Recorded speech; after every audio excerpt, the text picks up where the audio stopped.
Hello students, मैं Nimish Kumar, assistant professor in chemistry at government PG college Kota. Government PG college Kota के YouTube channel पर आपका फिर से स्वागत करता हूं। स्टूडेंट्स, हम बीएससी पार्ट फर्स्ट ईयर की जो यूनिट थर्ड है, जिसका नाम लिक्विड स्टेट है, उसको पढ़ रहे हैं बेटा। उसकी ऑलरेडी 2 क्लासेज हमारी हो चुकी है। आज थर्ड क्लास में आपका फिर से स्वागत मैं करता हूँ। लिक्विड स्टेट फर्स्ट क्लास में हमने बेटा इंटरमोलिकुलर फोर्सेस के बारे में पढ़ा था। सेकंड क्लास में हमने बेटा जो रिक्तिकाएं हो जाती हैं, जो आयरिंग एंड री का सिद्धांत है, उनके बारे में हमने पढ़ा था। जो बच्चे आज ही जुड़ रहे हैं इस क्लास से, उनसे मेरा निवेदन ये है कि वो पहली 2 क्लासेज जो हुई हैं उनको अच्छे से तैयार करें बेटा, तभी आप आज कनेक्ट हो पाएंगे। अब बेटा आज की जो क्लास है इसमें हम मीजोमॉर्फिक अवस्था के बारे में पढ़ेंगे। ये बहुत इंपॉर्टेंट टॉपिक है और ये डायरेक्ट और इनडायरेक्ट आपके जो यूनिवर्सिटी एग्जाम्स में उनमें पूछा जाता है।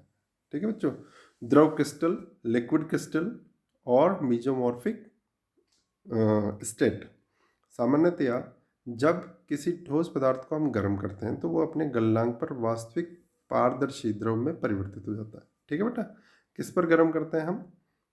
जब हम किसी द्रव को गर्म करते हैं ना, किसी ठोस को, तो वो अपने गलनांक पर वास्तविक पारदर्शी द्रव में परिवर्तित हो जाता है। किंतु उच्च अणुभार युक्त अनेक असंतृप्त कार्बनिक एस्टर, ध्यान दें बेटा, उच्च अणुभार युक्त, कौन से? उच्च अणुभार युक्त अनेक कार्बनिक एस्टर, ईथर व एनहाइड्राइड आदि यौगिक जब ठोस अवस्था में गर्म किए जाते हैं, तो जब वो गर्म किए जाते हैं, ठोस अवस्था में गर्म करते हैं ना जब हम उनको, तो एक निश्चित ताप पर वे एक गाढ़े द्रव में परिवर्तित हो जाते हैं। गाढ़े द्रव में, टर्बिड फॉर्म में, जिसके गुण क्रिस्टलीय ठोसों के बराबर ही होते हैं। है ना? किसके बराबर होते हैं? यानी कि उनकी सबसे ज़्यादा सिमिलरिटी होती है क्रिस्टलीय ठोस के साथ, जो हमें गाढ़ा द्रव प्राप्त हुआ है। पदार्थ की यह अवस्था ही मीजोमॉर्फिक स्टेट कहलाती है। पदार्थ की यह अवस्था क्या कहलाती है बच्चों? मीजोमॉर्फिक स्टेट कहलाती है। द्रव को और अधिक गर्म करने पर एक निश्चित ताप पर वे सामान्य पारदर्शी द्रव में परिवर्तित हो जाते हैं। अतः मीजोमॉर्फिक स्टेट किसी पदार्थ के लिए ठोस तथा द्रव अवस्था के मध्य पाए जाने वाली एक इंटरमीडिएट स्टेप है, एक मध्यवर्ती अवस्था है।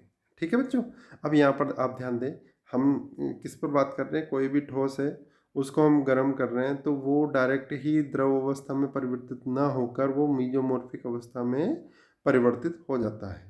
फिर जब हम उसको मेल्टिंग पॉइंट के जितना ताप कर देंगे तो वो द्रव अवस्था में परिवर्तित हो जाएगा, और फिर उसको बॉइलिंग पॉइंट जितना ताप देंगे तो वो वाष्प अवस्था में परिवर्तित हो जाएगा। ठीक है बच्चों, अब यहाँ पर ध्यान दें, ठोस से मेसोमॉर्फिक अवस्था में लाने के लिए हम क्या कर रहे हैं? हम संक्रमण ताप दे रहे हैं। मेसोमॉर्फिक अवस्था से जो द्रव अवस्था में आने के लिए, वो वास्तविक पारदर्शी द्रव अवस्था में आने के लिए हम मेल्टिंग पॉइंट दे रहे हैं। उसको मेल्टिंग पॉइंट जितना तापमान दे रहे हैं जिससे वो मेल्ट हो जाए, और द्रव अवस्था से वाष्प अवस्था में आने के लिए हम बॉइलिंग पॉइंट जितना ताप उसे दे रहे हैं। ठीक है बच्चों, अब यहाँ पर ध्यान क्या देना है हमें कि जिस ताप पर ठोस पदार्थ द्रव क्रिस्टल, द्रव में नहीं, द्रव क्रिस्टल में परिवर्तित होता है, वह पदार्थ का, यहाँ ध्यान देने वाली बात है बेटा, द्रव क्रिस्टल, द्रव में नहीं, द्रव क्रिस्टल, जिस ताप पर ठोस पदार्थ द्रव क्रिस्टल में परिवर्तित होता है वह पदार्थ का संक्रमण ताप कहलाता है। वह क्या कहलाता है? संक्रमण ताप कहलाता है। जबकि जिस ताप पर द्रव क्रिस्टल वास्तविक द्रव में परिवर्तित होता है, जबकि जिस ताप पर द्रव क्रिस्टल, यानी कि जिस ताप पर द्रव क्रिस्टल वास्तविक द्रव में परिवर्तित होता है, वह क्या कहलाता है? वह गलनांक कहलाता है। ये ध्यान देना है। अब यहाँ पर एक बेटा एग्जाम्पल दे रखा है आपके लिए। कौन सा एग्जाम्पल है? एथिल पेरा एजोक्सी बेंजोएट। ये सॉलिड है। जब हम इसको 114 यानी कि 114 डिग्री सेंटीग्रेड टेम्परेचर देंगे, जो कि क्या कहलाएगा? तो ये क्रिस्टल, ये किस में बदल जाएगा? एथिल पेरा एजोक्सी बेंजोएट में। ठीक है, ये किस में बदल जाएगा? एथिल पेरा एजोक्सी बेंजोएट में। तो ये द्रव क्रिस्टल है, ना कि द्रव है। और ये जो ताप हमने दिया है वो क्या है, ये संक्रमण ताप है। ठीक है ना बच्चों। अब एथिल पेरा एजोक्सी बेंजोएट को हम 121 डिग्री सेंटीग्रेड वाला ताप देंगे तो ये लिक्विड में चेंज हो जाएगा। ठीक है, ये लिक्विड में। तो अपने आप ही आपको समझ में आ गया होगा कि संक्रमण ताप दिया पहले, फिर मेल्टिंग पॉइंट वाला ताप इसको हम दे रहे हैं। ठीक है। अब देखो आप द्रव क्रिस्टलों का वर्गीकरण, द्रव क्रिस्टलों का, द्रव का नहीं, द्रव क्रिस्टलों का, ये ध्यान रखना है। आंतरिक संरचना के आधार पर द्रव क्रिस्टलों को बेटा इनकी जो संरचना होती है, जो इनकी साइज होती है, शेप होती है, उसके आधार पर इनको हम दो प्रकार से बांट सकते हैं। ठीक है। और ये सिद्धांत बॉम स्वार्म ने दिया, जो कि निम्न प्रकार है। स्मैक्टिक स्टेट, ध्यान दें, स्मैक्टिक स्टेट। और स्मैक्टिक स्टेट किसका पार्ट है, ये मीजोमॉर्फिक अवस्था का ही एक पार्ट है। वे द्रव क्रिस्टल जिनमें पदार्थ के विभिन्न अणु अनेक परतों के रूप में उपस्थित होती हैं। ठीक है। वे द्रव पदार्थ जिसमें पदार्थ के अनेक अणु किसमें, विभिन्न परतों के, ये देखो बेटा मैं आपके सामने ये बना रहा हूँ यहाँ पे, ये विभिन्न परतें इस तरीके से पैरेलल होती हैं। ठीक है, ये यहाँ पर पैरेलल होती है, ये इसका आपके पास सामने एग्जाम्पल है। ठीक है। स्मैक्टिक द्रव क्रिस्टल कहलाते हैं। इस अवस्था में किसी एक परत के सभी अणु एक दूसरे के समानांतर होते हैं, किंतु भिन्न भिन्न परतों के अणु एक दूसरे के समानांतर नहीं होते। इस अवस्था में परतों के मध्य का अंतराल ठोस क्रिस्टलों की तुलना में अधिक होता है। ठीक है बेटा, नहीं तो फिर इसका अंतर ही ठोस, ये तो ठोस ही हो जाएगा। तो जो ठोस क्रिस्टलों की तुलना में अधिक होता है, इन द्रव क्रिस्टलों के मध्य जो अंतराल है, ये देखो यहाँ पर, ये अंतराल दिख रहा है यहाँ से, ये वाला। ठीक है, ये अंतराल है। तो ये द्रव क्रिस्टल की तुलना में अधिक होता है। और ये यहाँ पर एक सीढ़ीनुमा, हमें द्रव क्रिस्टल की सीढ़ीनुमा प्रवाह भी बताया गया है। स्मैक्टिक द्रव क्रिस्टलों के प्रमुख गुण क्या हैं। ठोस क्रिस्टलों के समान परतीय संरचना होने के कारण यह अवस्था अत्यधिक विषमदेशिक होती है। इस अवस्था में पदार्थ एक्सरे विवर्तन चित्रों का निर्माण करता है, जिनकी सहायता से संरचना का अध्ययन हम करते हैं।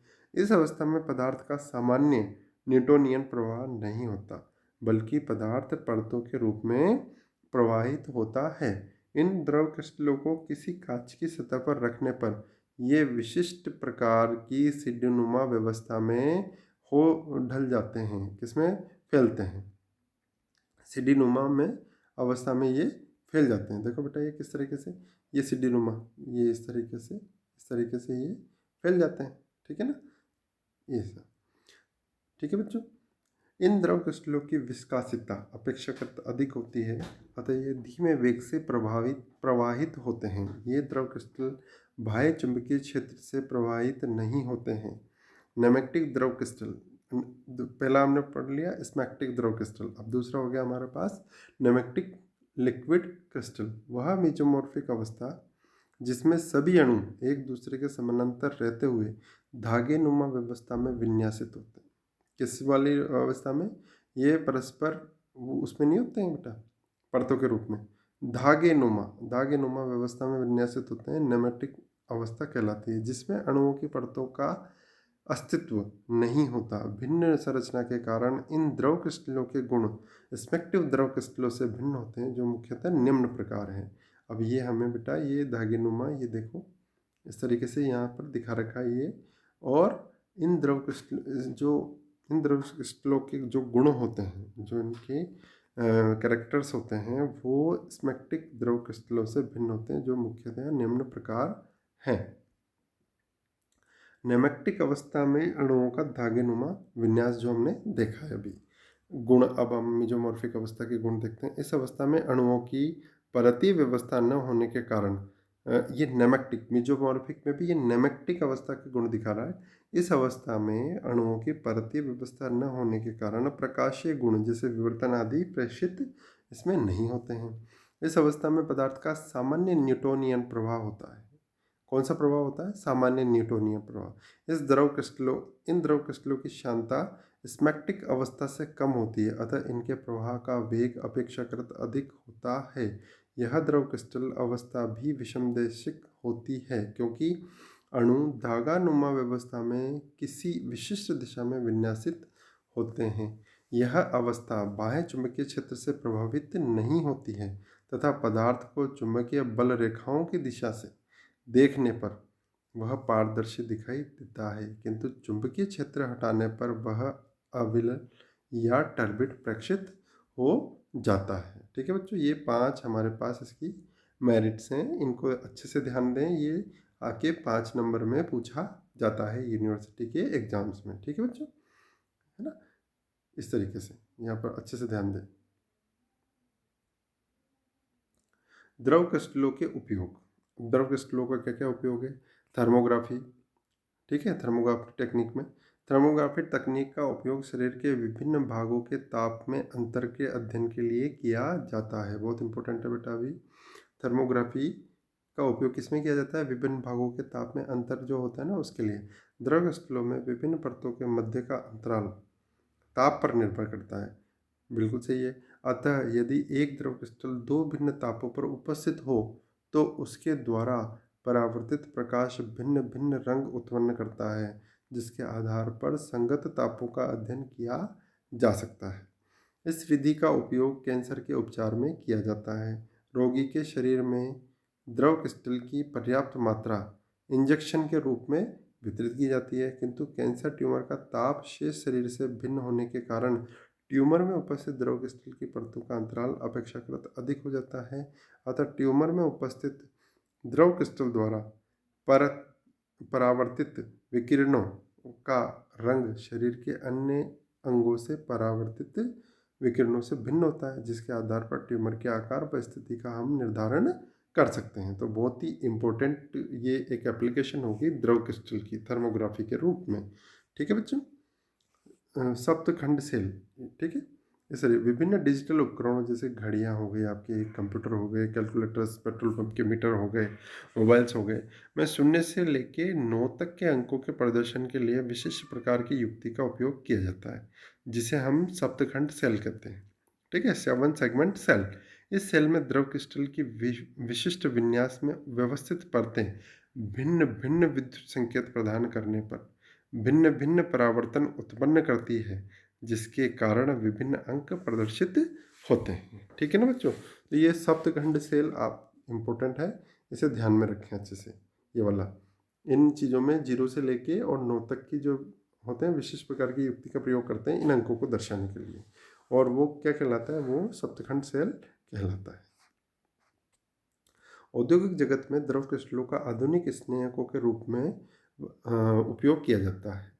किस लिए किया जाता है बेटा?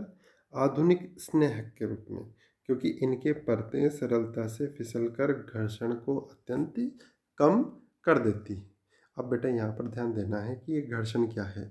घर्षण जो है एक परत को दूसरी पहली परत द्वारा दूसरी परत के बहने के गुण को रोकना है। क्या कहलाता है? वो घर्षण कहलाता है। तो बेटा ये जो द्रव क्रिस्टल जो हमने मेसोमॉर्फिक अवस्था में पढ़ा है, ये उस घर्षण को अत्यंत कम कर देता है, जिससे क्या होता है कि परतें आसानी से फिसल जाती है, फिसल कर दूसरी जगह पर चली जाती है। समझ में आ रही है बेटा बात? मानव शरीर में भोजन का, तो 4th इसका एग्जाम्पल है, मानव शरीर में भोजन का पाचन द्रव क्रिस्टल अवस्था में संपन्न होता है, क्योंकि इस अवस्था में आंतों द्वारा पदार्थ का अधिशोषण अधिक सरलता से संपन्न होता है। इसी प्रकार अनेक दवाइयाँ, सिरप भी द्रव क्रिस्टल अवस्था में ग्रहण किए जाते हैं। अब बेटा यहाँ पर बहुत अच्छी बात कही है कि ये जो दवाइयाँ हैं, आपने कोई सी भी सिरप देखी होगी, कोई सी भी दवाई देखी होगी, तो द्रव क्रिस्टल अवस्था में ही होती है। वो न तो बिल्कुल पानी की तरह लिक्विड होती है और न ही वो बिल्कुल सॉलिड होती है। वो एक तरीके से गाढ़ा द्रव होता है। ठीक है। और यहाँ पर ही मैं आपको एक और जानकारी दूंगा, जब भी हम सिरप को देखते हैं तो आपने कोई भी सिरप देखी होगी तो उसको हम एक बहुत ही भूरे रंग की, ब्राउन कलर की एक जो बोतल होती है उसी में रखते हैं। वो ब्राउन कलर की बोतल में रखने के पीछे कारण है बच्चों। उसमें क्यों रखते हैं? क्योंकि आप उसकी चेतावनी पढ़ना कि इसको सनलाइट से दूर रखा जाए। क्योंकि सनलाइट में बेटा जो उसमें भरा द्रव है, जो ये द्रव क्रिस्टल जो भरा हुआ है उसमें, वो अन्य फॉर्म में रिएक्टिव हो जाएगा। जैसे ही उस पर अल्ट्रावायलेट या विजिबल रेंज की विकिरण गिरेंगी, रेडिएशंस गिरेंगी, तो वो द्रव क्रिस्टल अन्य प्रोडक्ट में चेंज हो जाएगा। इसीलिए बेटा उसको हम किस में रखते हैं, सबसे पहले सनलाइट से बचाने के लिए सबसे पहले तो सनलाइट में हम रखते नहीं हैं।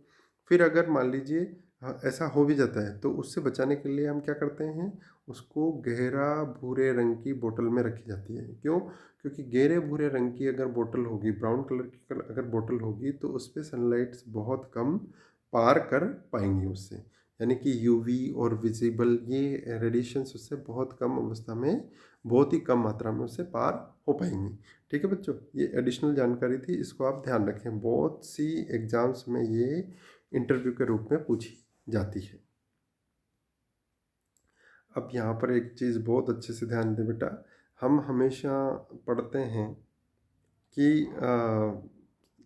सस्टेनेबल डेवलपमेंट, सस्टेनेबल डेवलपमेंट का मतलब होता है बेटा कि हम हमारी पीढ़ियों के लिए उतने संसाधन छोड़ दें जितने हमें अभी प्राप्त हुए हैं। ठीक है, ठीक है। अब ये जो टिनी क्रिएचर है, ये हनी बी, एक मधुमक्खी की एक छोटी सी मक्खी, ये फुल ऑफ पॉलन्स को ले जा रही है, यानी कि जो ये पीले पीले हैं ना बेटा, ये सारे के सारे पॉलन्स हैं, और ये इतने ही ज़्यादा जो हमारी प्रकृति को दे रही है, मतलब जितना इसका वेट है ना उससे ज़्यादा ये उनको भर के ले जा रही है, और ये इनसे क्या होंगे, नए नए परागकण विकसित हो जाएंगे। तो हमें भी हमेशा, चाहे विद्यार्थी जीवन हो चाहे आप बड़े होंगे, तब बेटा हमेशा पे बैक टू सोसाइटी, पे बैक टू अवर नेचर के बारे में हमें सोचना चाहिए। Thank you so much.